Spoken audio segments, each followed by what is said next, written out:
Which guy do you want to start with? All right, so I guess the natural guy to start with would be the man who up to this point's been paid the most so far, and that's Gordon Hayward with the Charlotte Hornets. Yeah, that was a good one. Locking him up for 4 years, $120 million, making $30 million annually. And they still haven't quite figured out how they're going to structure this yet.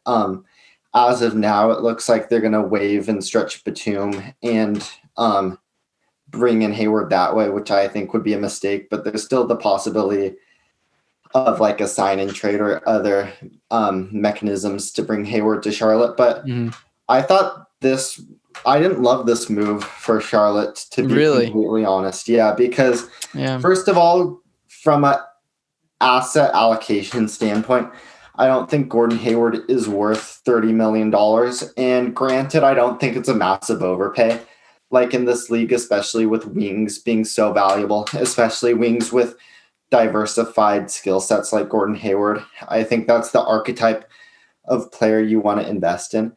But with where the Hornets are right now on sort of the franchise trajectory, obviously you've got LaMelo Ball coming in, which I thought was an amazing pickup at number 3. I thought like that automatically made the draft a win for the Hornets, getting Ball at 3. But then you've also got Miles Bridges, PJ Washington, Devontae Graham is in his third year. Granted, he's a little old for a guy who's in his third year, but still that's a pretty young nucleus. You still got Terry too, right? Or did they deal him? No, they've still got Terry Rozier, and that's another contract where he may be slightly overpaid.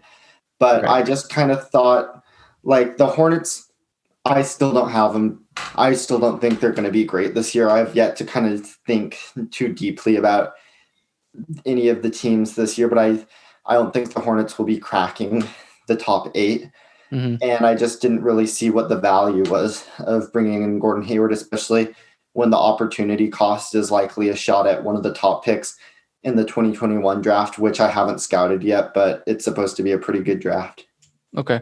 Yeah, dude, Gordon Hayward, he has the potential to maybe have big numbers this year if he can stay healthy or on the court. Right. He'll probably be the guy for the most part.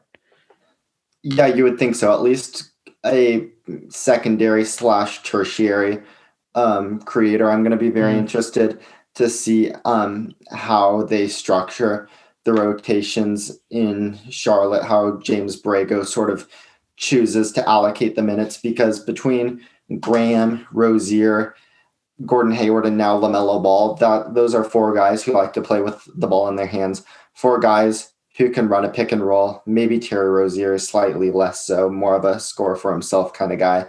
But they definitely have a lot of creation on that team, and it's going to be interesting to see like who gets the most, like who eats the touches most on that team. Yeah, who gets the most touches, who's creating offense in the last minute of a competitive game. It's just an interesting dynamic now in Charlotte. I honestly, you've got to think that LaMelo is probably going to be taking the most, like, he's probably going to be touching the ball a lot no matter what. Because I don't think him coming into the NBA, he obviously has already been a professional. I mean, I don't think the NBA, like he was doing his interview or whatever, and people were asking him, how are you going to adjust into being in the NBA? It's like he's been in the spotlight his entire life. And like this is just, I mean, besides a little bit of a talent upgrade, he's basically just going to fit right in, I think, and do good things immediately for them. I think so. Because he's been playing freaking professionals like overseas. And I mean, I don't know. I feel like it's not going to be a big deal for him.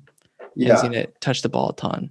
I kind of agree and sort of disagree with what you're saying. The part I agree with is that I think it's going to be an important thing for Charlotte to give LaMelo Ball a lot of touches in the early going, because I think he is the future of the franchise, or at least they should hope that he is. Right now, I think he's the player on their roster with the highest upside. I think I was even a little bit higher on LaMelo Ball than most like scouts and draft experts going into the draft. And so I thought it was a coup for Charlotte to get him at number 3. I think there will be a bit of a learning curve for him. I mean, like, there are very few point guards who come into the NBA and are able to make all the reads and be able to like compute the game at a high level immediately. Like Luka Doncic is an example of one.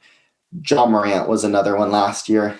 And so I feel like we've kind of been taking these guys for granted just because we've got 2 in a row. And usually there's a bigger learning curve for rookies. And I think LaMelo Ball still has a lot of holes in his game. So I think he's going to be pretty bad his first year. But I still think they've got to kind of ride it out with him, which was one of the reasons I didn't like the Hayward signing. Because if you're going to like kind of ride it out and just sort of get the reps in for a young player, you might as well reap the reward of a high draft pick at the end.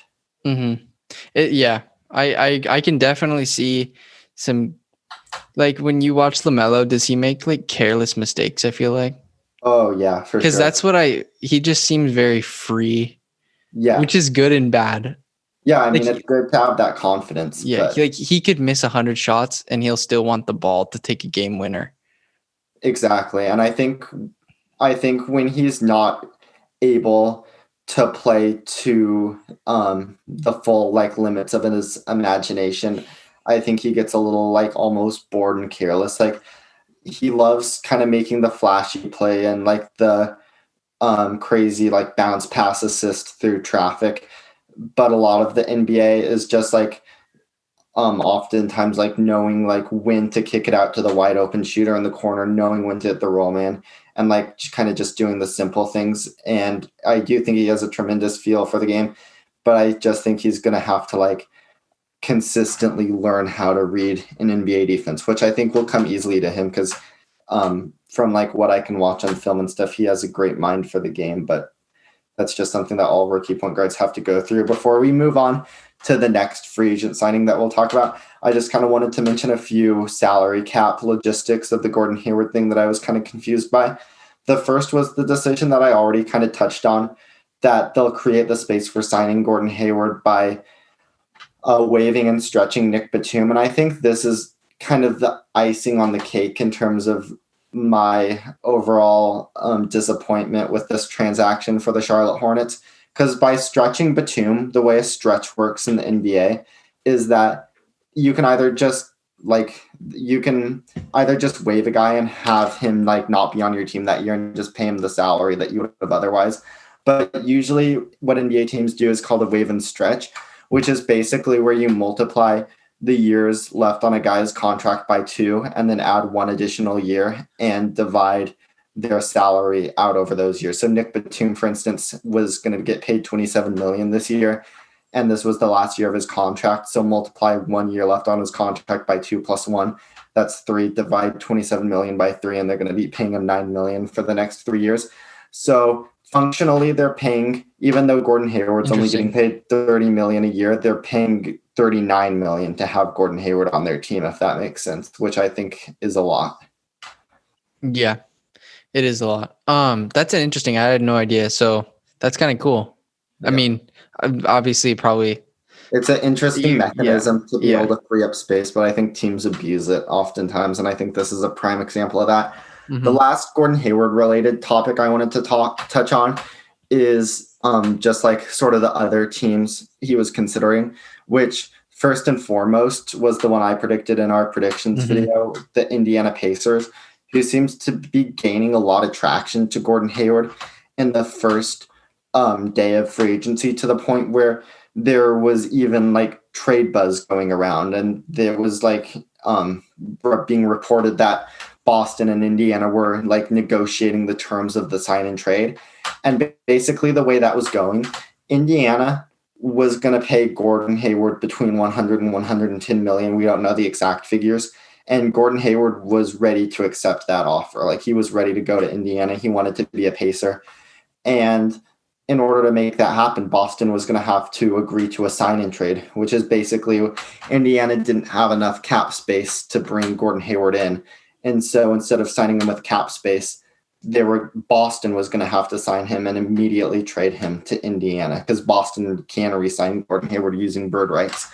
And so what Indiana wanted to do was send Boston Miles Turner and Doug McDermott, but Boston wanted Miles Turner and one of either TJ Warren or Victor Oladipo, and they could never really get on the same page. And there's no way they'd give up Oladipo. Yeah, I don't really know what ended up happening. Like if the like at first I thought Charlotte swooped in with an offer and Gordon Hayward just committed to Charlotte, and that's what put an end to the whole Indiana Boston negotiations. But the Mm-hmm. reporting after and just kind of reading the tea leaves, it sounds like Boston was never able to agree. And I can understand like Danny Ainge wanting to come out and ask for TJ Warner, Victor Oladipo. Like he might as well do that. Mm-hmm.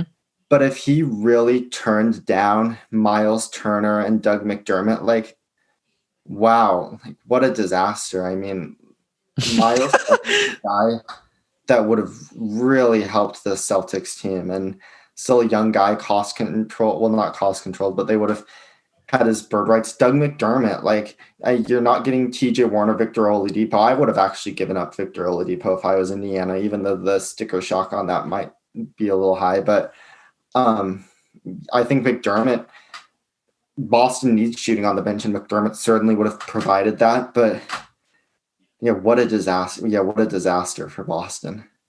Yeah, but we still don't know 100% though, right? No, we don't know what 100% what the events were, but it Yeah. certainly seems like if Boston wanted to pull the trigger on that sign and trade, they could have, and Dang. that's definitely what I would have done. So, do you want to move on to Boston now? Sure, yeah.